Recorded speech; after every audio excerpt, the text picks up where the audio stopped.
Hi guys! Today I was going to do a video about some of the most bizarre medical conditions, but I started watching some videos and they were kind of talking about paranormal stuff. So it got me to thinking about some of the experiences that I've had, and I'm not sure yet that I truly believe. I thought I would share them with you and then maybe ask you guys if you've had any type of experiences with anything paranormal, ghost spirits, what have you, or just strange things that you can't explain. My first ever experience that I can remember, I want to say right around 9 or 10 years old, and me and my sister shared a bedroom that was right across the hall from a bathroom, and then my parents slept in the bedroom down the hall that had a bathroom in it. I woke up in the middle of the night, had to use the restroom, got up and walked and was headed out the door. The bathroom door across from my bedroom was cracked slightly open, the light was on, and there was a man in there. It looked like he was brushing his teeth, and it looked like he was in his boxers. I went back to bed just at 9 years old, assuming that it was my stepdad. But I asked him the next day, and he said that he wasn't up in the middle of the night, and why would he be in my bathroom anyway? Even though I just assumed that it was my stepdad, I had this weird feeling. So experience number 2 is when I was 14.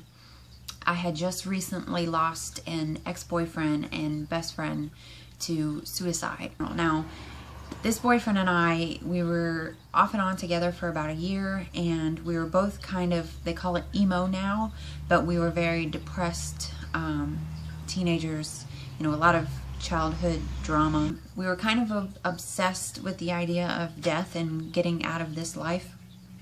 So we kind of made a pact that if one of us did it, the other one would.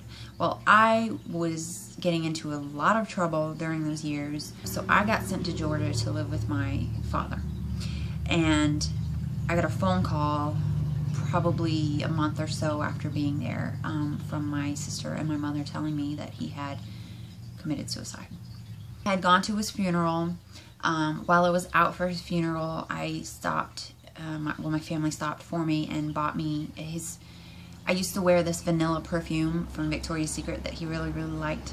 So I bought a vanilla lace candle that I was going to burn each night in his memory.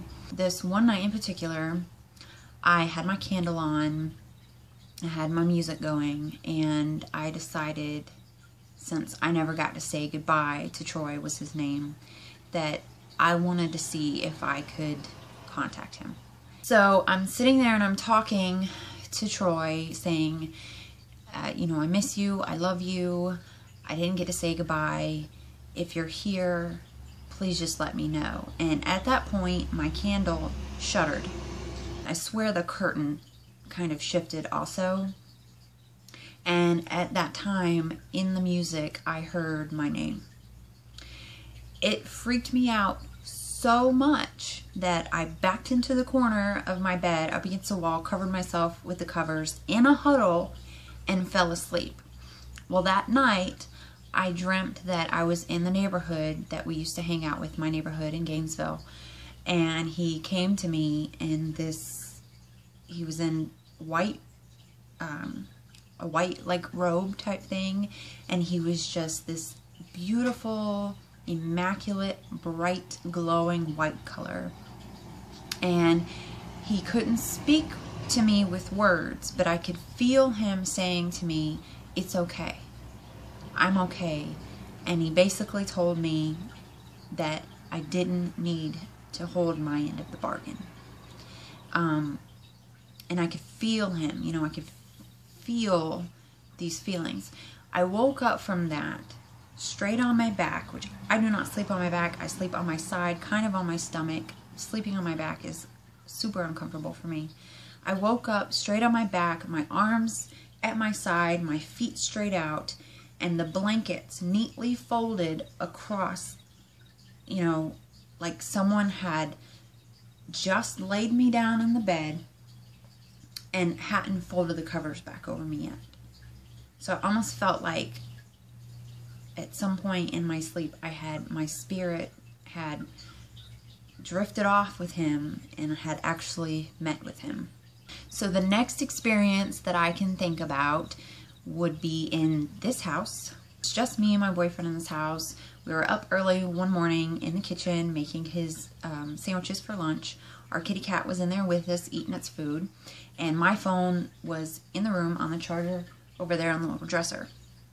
And we're both in the kitchen, we're talking, and we hear a loud thud. So I'm thinking maybe my phone vibrated, because I have a tendency to sit it on the edge of the dresser, and maybe it just vibrated and it fell off. So I came in the room to come get it, and my phone wasn't there.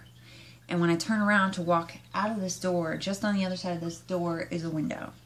When I turn around to walk out of this door, I look over towards the window and my phone is on the floor in the living room. And it freaked me out, but it didn't, because I'm thinking somebody's playing a trick on me, even though the only other person here was in the kitchen with me. And I asked him, I said, "Aren't you going to explain this?" And he said, "I don't want to talk about it." So we left it at that.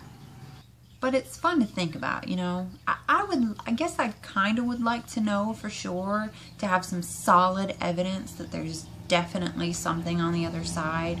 We'd like to hear from you guys if you've had any experiences of your own. I'd love to hear stories like this, even though I don't know that I believe in them, and maybe some of me does believe them in it, and it kind of freaks me out.